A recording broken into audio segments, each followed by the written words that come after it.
Kun Shaashamannee ganda duwwaa tokkooti. Iddoo fuuldura mana barumsaa Birbissa Qaraxaati. Ispaaltii irratti walitti dhiyaata jechuudha. Haji Abdurroo kanatu infoonsara manaati. Manni keessa kana jira xirii qorqorroo kana seennee ilaalla.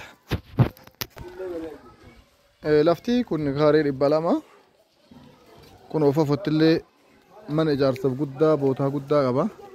Manni elleedha. Xumurree yookaan qulqullinni isaa hin hanqata. Garanaan ka jiru kunoo bolokkeettiidhaan qorqorroo adaamaa godhuudhaaf akkana ijaaraa jiranii calgataniiti. Namni humna qabdu lafa bittee bifuma kanaan ijaarta. Lafti tunillee amma ta'uu man akkana bolokkeetti ijaaraa jiru tunillee kaaree 200. Akka mana kanaallee kaaree 200. Bootaan bootaa jechuudha. Bootaa bareeda.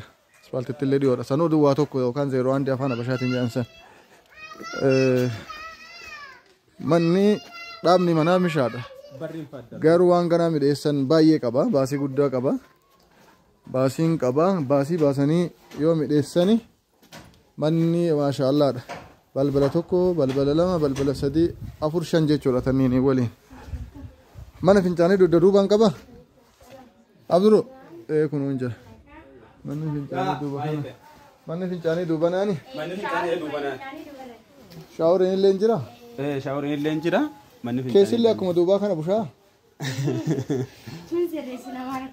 Mee banaan mee banaan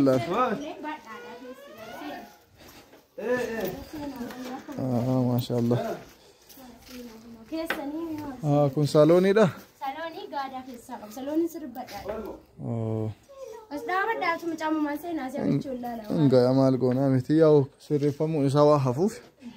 Dhaabbanni manaa mishaadha.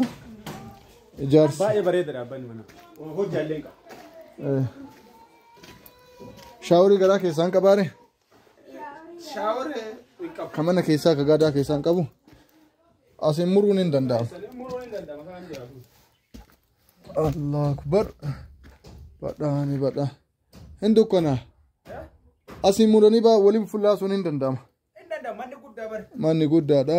Walitti hojjechuu shaaworii garaa keessaallee hojjechuun hin danda'ama. Manni guddaa gara siili xabar. Manni guddaa kunuu ardii mulu. Tun mana meeshaati. Duuba kanarratti illee lafti kun shaaworiidha. Kun mana fincaaniiti.